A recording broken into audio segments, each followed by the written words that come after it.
Joining us now is OP Rawat, the former Election Commissioner as well, to weigh in on this issue. Thank you very much, Mr. Rawat, for joining us here on ET. Now, my first question to you is, do you think this move could be a fiscal game changer? And how much of a difference will this make in terms of fiscal management, having simultaneous elections versus having multiple elections? Actually, that will depend on the will of the political parties, because if elections are held once in 5 years, they can decide to spend all their kitty in one go. Then there will be no saving. But in case they decide and they have the will to forego that kind of blast in the campaign, I think there will be some saving for political party expenditure. But as far as election commission is concerned, election management expenditure, we are cheapest in the world, and therefore it will make hardly any difference for us. Okay, but sir, are you saying that it will have a minimal impact? Because conducting an election is a mammoth exercise in itself, especially in a country as big as India. The Election Commission manages to go to the remotest parts of the country. But do we as a country have the necessary logistics and infrastructure support to roll out this program? There are only two constraints. One is the availability of electronic voting machines and VVPATs. Right now, Election Commission is making do with about 2.5 million machines, because Lok Sabha elections are held with only 3-4 states: Andhra Pradesh, Odisha, Arunachal Pradesh, and I think some more. But when all the states are going to polls with the Lok Sabha, then they will need 5 million, means 2.5 million more machines will be needed. And our capacity to manufacture these machines is limited. Only BEL and ECIL, they make these machines, and their total capacity is about 1 million a year. So for making 2.5 million machines, they will need at least 2.5 years, or a little more, 3 years. So that is the one constraint. Second, will not be that unsurmountable. It is availability of paramilitary forces, because these days all the political parties in states, they ask that for the polling, they need central paramilitary forces, because the state police is directly under control of the state ruling party. So every polling station should have central paramilitary force. So that will be requiring a large number of CPMF, and that can be overcome by making some recruitments. Otherwise, for the mammoth exercise, since you are doing for one election, that is Lok Sabha, just putting another voting machine would need only one more polling officer. That's all. So it will not be that difficult, because you are reaching out to every polling station during Lok Sabha. So only one more machine is to be put in every polling booth for Vidhan Sabha. So that won't be any difficulty. One more polling officer can be appointed, and it can be trained, and can be done. Right, sir. But one of the views that we've gotten from, other experts who we've spoken to, they say that infrastructure will need to be doubled. In fact, the 7-phase Lok Sabha elections that are currently happening, there is a possibility that more such phases will need to be introduced. Oh, no, that is where I covered that it depends on availability of central paramilitary forces. If sufficient paramilitary forces are made available, then whole election can be completed in one phase, including Lok Sabha and Vidhan Sabha both.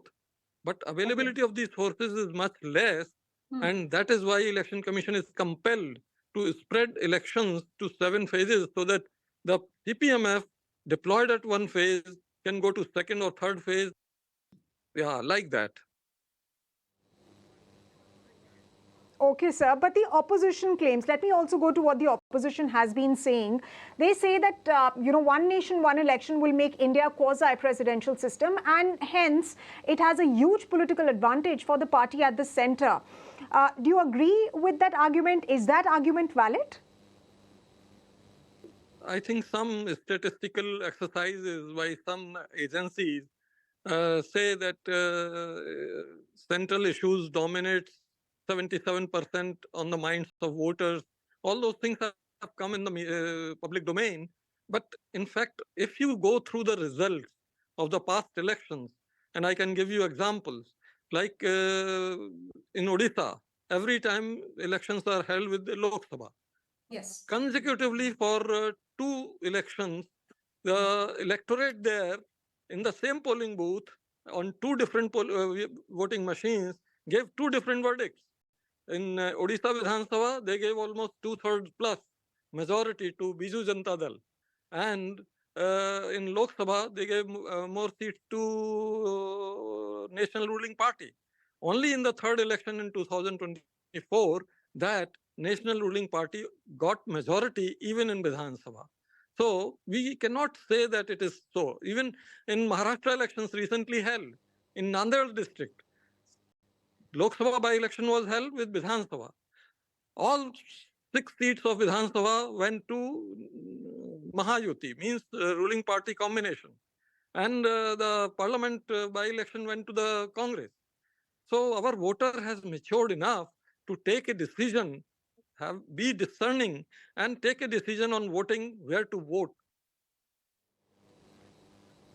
Okay, so you're essentially saying that it will not hamper the federal structure of the country, and it will not hamper regional parties. But Sir, Manish Tiwari today in the parliament said that the Supreme Court held federalism to be a basic part of the structure of the constitution, and one nation, one poll is against that very conception, and it cannot stand as a legal challenge.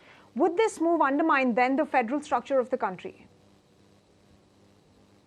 Without going into Supreme Court, Honorable Supreme Court may take whatever view in their wisdom they decide, and that will be respected by one and all. I personally feel that our constitution did not think of separate elections going on every year. And therefore, 1952, 57, 62, 67, all the elections were held together. One nation, one poll. Only after 67, when contention in the political scene increased and Vidhan Sabha and Lok Sabha got dissolved earlier than their tenure, things started going this way. And now elections are held every year. And all the political parties and all the political leaders, they are always in the fighting mode for 5 years.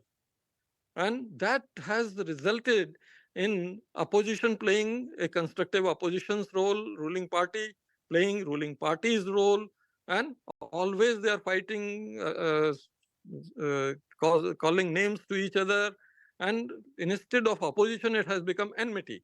So I feel that that will be improving. Once after elections are gone, they will become very constructive opposition and constructive ruling party. Things will change, and it should not be considered as affecting federalism in any manner.